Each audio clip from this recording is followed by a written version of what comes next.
News and programming is sponsored by Desert View Hospital, providing emergency medical care around the clock at 360 South Lola Lane. Learn more at desertviewhospital.com. Physicians are not employees or agents of this hospital. News is also brought to you by J.K. Nelson Law. Call 727-9900 today for your free consultation. If you need a lawyer, you need Nelson.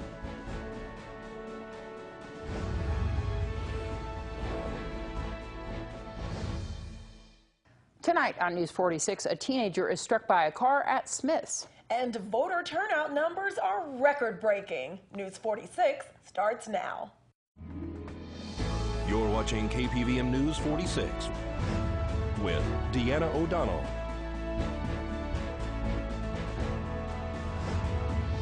and Eunette Gentry. News 46, local coverage you can count on. One person is taken to the hospital after being hit by a car. It's Tuesday, November 6th, Election Day. I'm Deanna O'Donnell. And I'm Eunette Gentry. A 16-year-old is reportedly hit by a car while walking in a supermarket parking lot. Pahrump Valley Fire and Rescue and Nye County Sheriff's deputies were dispatched to a vehicle versus pedestrian accident this afternoon in the parking lot of Smith's. The accident investigation is being conducted by the Nye County Sheriff's Department. However, one teenager was transported to Desert View Hospital after reportedly having her leg run over by a vehicle. And Nye County Clerk Sandra Merlino says that voters have come out in record numbers this year. We have had a record. I think we had, between absentee and early voting, we had over 10,000, and that's amazing for here.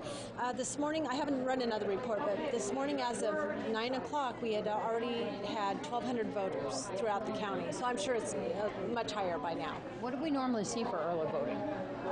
You know, the most we've had is about 4,000 for early voting, so that is a huge record, but I think it's that way all over the state.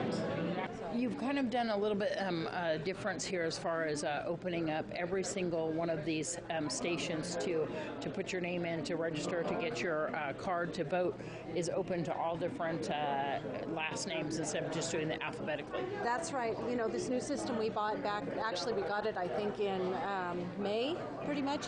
It allows us to do this, so it's much more efficient. It makes the voters go through the lines faster. It's not by precinct, by alphabet or anything, so it's great. Also opened up the B room over here, right? Yes, because two polling places was very difficult. People were always confused where they go. This has been great with these machines, with 8 kiosks. We've just combined it all here, and it's been great.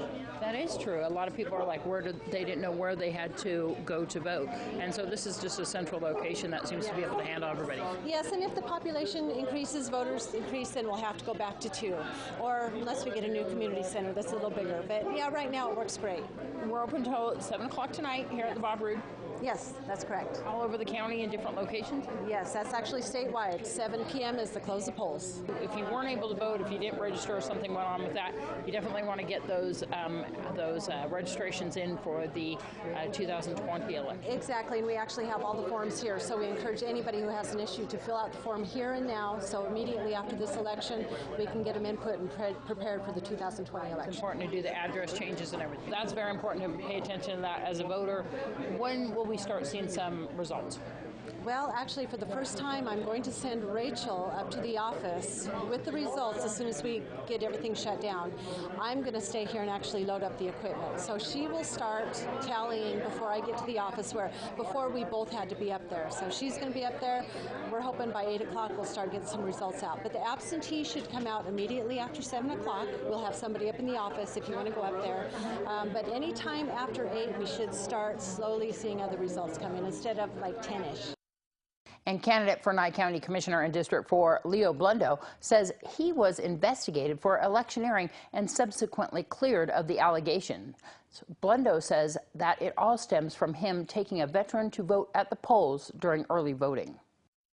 Well, there was a complaint filed after the primary, and it was alleged electioneering, which is by definition, campaigning within 100 feet of the polling location, Deanna.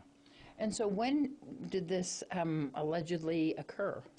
Well, they said multiple times for multiple hours within the primary. However, that's not very true. There was an article in a newspaper that was written, and I took a 72-year-old Vietnam veteran who was walker-bound. I took him to go vote. He called me. He had asked me. We took him down there, you know, exercise his civic duty. That's what you got to do. I mean, the man fought for us for the freedoms we have. So I did what any other good person would. Just took him down and let him go vote. So you took somebody down there to help them vote, and some people filed a complaint. Yes, that's pretty much the gist of it. It was the two primary losers, Tina Trenner and Ron Boscovich. They filed a complaint, and they both were served letters from the Secretary of State, and I'm vindicated. And, you know, I'm very thankful. There was no wrongdoing. Again, I helped a veteran go vote. I didn't help him push buttons. I helped him just get there. Walked him in, walked outside. I waited for him very patiently, but I didn't do anything wrong, you know. I tell you, it's been a lot of tenacity in this election season. I'm sure everybody's tired of the commercials. Guess what? You know, it'll all be over very soon, and I'm very optimistic, Deanna. I think we're going to do really good, and I look forward to doing a great job for the people. If you're elected, what are you looking forward to doing? Well, we're going to protect the water. We're going to no meters on the wells. We're going to fix our roads. I think that's very important. I'm very keen on having fiscal accountability. I want to work on the code. We're going to break it down so, you know, it's easy for everybody and it's fair for businesses across the board. And I don't want to see Pahrump turn into California, you know. Too many rules, regulations, and burdens, you know. Sentences are handed down along with 2019 trial dates. All that and more in your court report after this break.